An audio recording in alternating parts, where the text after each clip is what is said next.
Hello everybody, my name is Hafri Shah from polsan.org, and here we have the all-new Mazda CX-5 here in Malaysia. This second generation model is now locally assembled, and we have 5 variants to choose from with prices starting from 134,000 ringgit. The variants are almost exactly the same as before. At the bottom of the range, there's the 2.0 GL low spec with 2-wheel drive, and as we move up, there's the 2.0 GLS with higher specs, but still just 2-wheel drive. On the top of the petrol version, there's the 2.5 GLS, also with 2-wheel drive, and then there's the diesel versions, 2.2 turbo diesel with a choice of 2-wheel drive or 4-wheel drive. Prices are about the same as the one before, but there's an increase of about 3,000 to 5,000 ringgit across the board. In terms of looks, this is a clear evolution from the original design. Everything looks largely the same, but the whole car has been made lower and more sporty for a more striking design from all angles. At the front, there's this very dramatic looking thick chrome grille here, flanked by very slim LED headlamps. And if you're asking where the fog lamps are, they're down there, very small LED units. On the side, the 2.5 litre and the 2.2 litre diesel models get these large 19-inch wheels. But if you ask me, they don't look all that big, and the 17s on the 2 litre models look quite small. As for the rest of the car, the body side has been made slightly thicker and the window line slightly thinner for a more dynamic side profile. As for the back, again it looks very similar to the old one, but more rounded with slimmer and sharper LED tail lamps. And as before, you still get these 2 twin exhaust pipes.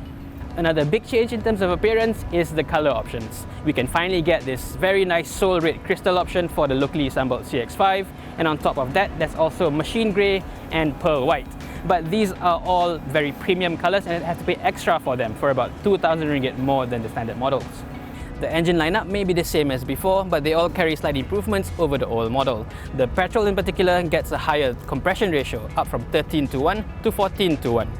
So the outputs are slightly higher. The 2 litre model gets 162 horsepower and 210 Newton meters of torque, while the 2.5 model gets 192 horsepower and 257 Newton meters of torque.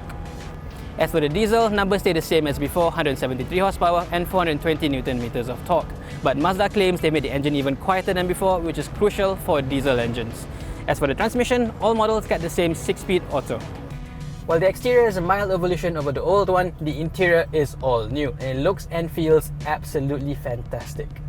Build quality here is definitely the best in the class. There's loads of soft touch materials all over the dashboard, and on the center console there's very nice leather padding with real stitching. The same goes for the top of the door cards as well. And even as you go lower down, it has still very nice soft touch materials, and down here more leather. Even in terms of design, this car is very eye-catching. Mazda has chosen a very symmetrical layout, and everything stretches from the center to the outside. So the car looks and feels wider than the old car.